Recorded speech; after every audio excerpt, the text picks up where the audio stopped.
مواقف انت ما بتعرف، انت ما بتعرف الزول ده واقف مع الجيش ولا واقف مع الجنجويد، مره هنا ومره هنا. ها ده الرئيس بتاعت الدوله، قرارات حاسمه كده ما قادر يطلع، ما داري يخلي الجيش ده يستخدم القوه بتاعته، يقول لك احنا لسه ما استخدمنا ما عارف 40% من قوه الجيش. انت راجيبه منو يعني؟ بعد ما الجنجويد خلاص يسيطروا على البلد وخلاص الوضع كله يكون منحار، بعد ذاك الجيش يستخدموا في منو ثاني؟ ما الجنجويد حيشيلوا الحاجات ده هيقلبوها عليك انت. ما عشان كده قبل ما الجنجويد هم يسيطروا على البلد ويشيلوا الاسلحه بتاعتنا دي والطيران والحاجات دي، شيلوها ودوها الجبال هناك، غزنوه هناك احسن لنا.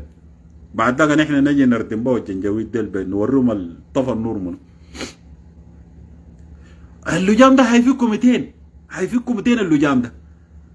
جيشه كله انتهى هسي خلاص بقى ما في. الباقيين دول دايرين يفتشوا طريقه يتخارجوا لكن ما في طريق. الجنجويد ده محاطين البلد كلها. كل مره يغشوا فينا، خلاص نحن ما عارف الخرطوم خلاص عاملين تمشيط، ما عارف نحن عاملين شنو، ونحن ما عارف عاملين شنو، ونحن عاملين شنو. وتلقى كلها كلام فارغ ساكت. بكره تاني يقول لك يا اخي في معركه في بري، في معركه ما عارف في الشجره، في معركه ما عارف.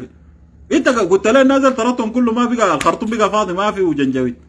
المعارك دي قاعد تعملها مع منو؟ ما ده التضليل اللي قاعدين يضللونا به الناس ديل، ما قادرين يقولوا للشعب السوداني الحقيقه الحاصل شنو بالضبط كده. عشان نحن نرتب صفوفنا نشوف نحن الجنجويد ده نقدر عليهم كيف.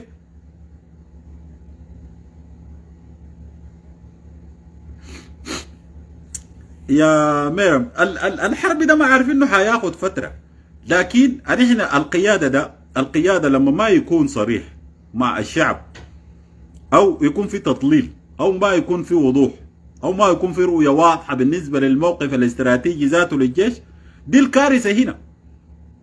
يعني حس الشباب دول كلهم دايرين كلهم يشيلوا السلاح، دايرين يدافعوا عن السودان.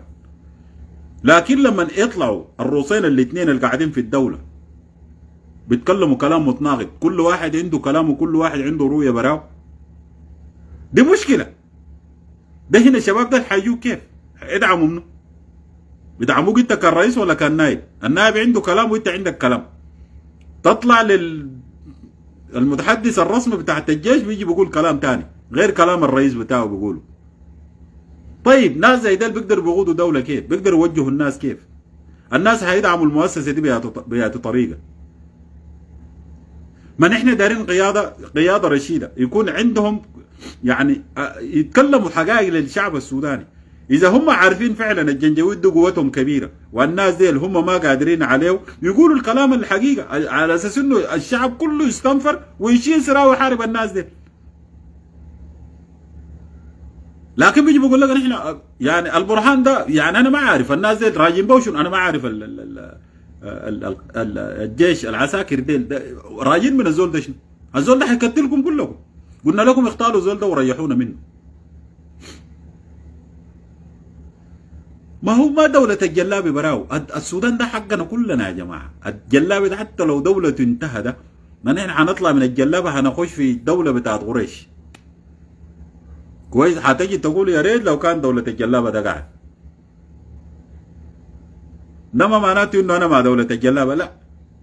احنا مع المؤسسات بتاعت الدولة. يكون في دولة حقيقية. كويس؟ احنا نقدر نديره بطريقة اللي نحن دايرينه كشعب سوداني.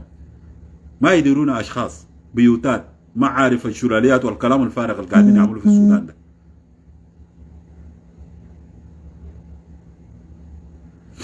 ما هو الشغل بتاعت الجماعة الكيزان ديل، الكيزان ما كان عندهم ايديولوجية الاسلامية العربية دي. كويس؟ لكن هم بس ما عندهم فكرة بتاعت سلطة، ما عندهم شغل بتاعت مؤسسات انه كيف يصلحوا المؤسسات والحاجات دي.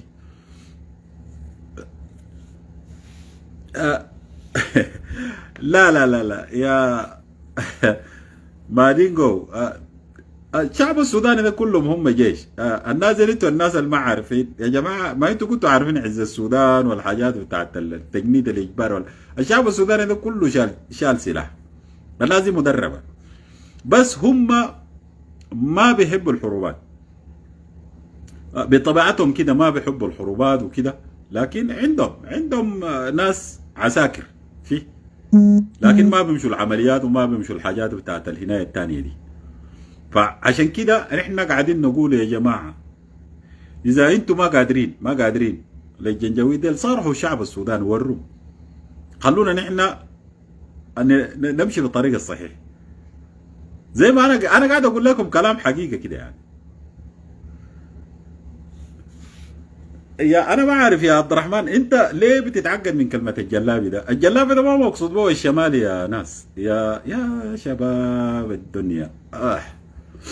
الناس طبعا المفهوم السائد عند المجتمع هو الجلابه، لكن الجلابه ده كان بيعني به حاجه ثانيه يعني، والناس اللي بيجلبوا البضائع والحاجات دي يزول عنده قروش، وبعد ما يتطور الحكايه ذاتها شغلانه